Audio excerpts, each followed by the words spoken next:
pour moi, le parallèle que je fais avec la terreur officielle de la période de la Révolution, je ne suis pas du tout un spécialiste de l'histoire de France. Mais bon, j'ai des vagues souvenirs de ce que j'avais appris au collège, au lycée. Et du coup, en fait, j'ai vraiment l'impression que ce qu'on nous impose depuis le phénomène gilet jaune, c'est-à-dire que moi je l'apparente à de la terreur ce qui se passe en ce moment, puisque à l'époque des gilets jaunes, on les a pas laissés s'exprimer. On les a tellement éborgnés, massacrés, blessés. Je veux dire, il y a des chiffres, hein, donc ça c'est une réalité.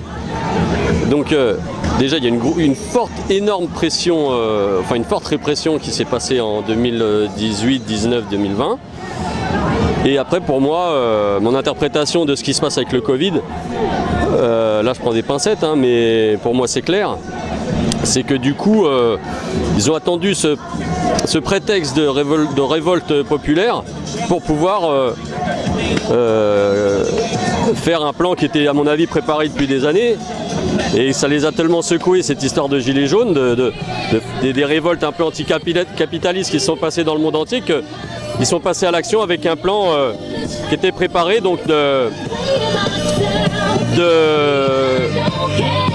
l'histoire de virus, quoi, puisque du coup le virus, la santé, le sanitaire, tout est pratique pour eux dans le sens où ils peuvent maîtriser en fait plus les mouvements sociaux, les populations, donc avec une histoire de virus qui fait peur à tout le monde, puisque tout le monde n'est pas forcément instruit à ce niveau-là, au niveau médical, et la preuve que même les médecins eux-mêmes ne le sont pas, puisqu'il y en a plein qui continuent à aller dans le sens du gouvernement et des décisions politiques, alors que c'est deux choses différentes.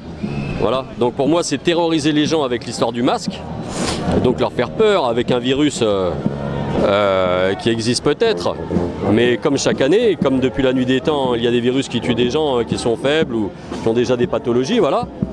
Mais du coup, le fait, pour moi, c'est une terreur psychologique, voilà, et puis physique aussi avec l'histoire des gilets jaunes, mais c'est surtout une période là que j'interprète comme ça, puisque dans la rue, il n'y a pas photo, comme on dit, on voit les gens masqués, donc c'est qu'ils ont peur du virus. Voilà, donc pour moi, cette terreur, c'est une étape 2 pour instaurer, forcément, pour avoir la possibilité d'instaurer une dictature avec des lois beaucoup plus fermes et puis une ultra-surveillance partout, quoi. Ce pass sanitaire, ça va sceller un peu leur dynamique de maîtriser les gens dans leurs voyages, dans leur vie quotidienne, sur les réseaux aussi, leurs opinions politiques. Tout le monde sera contrôlé, quoi. Donc grâce à ce pass et à cette vaccination.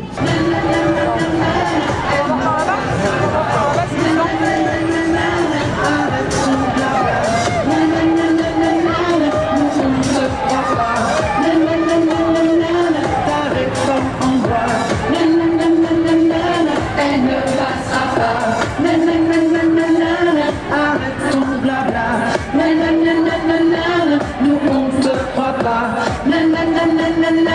Ta réforme en bois. Elle ne passera pas.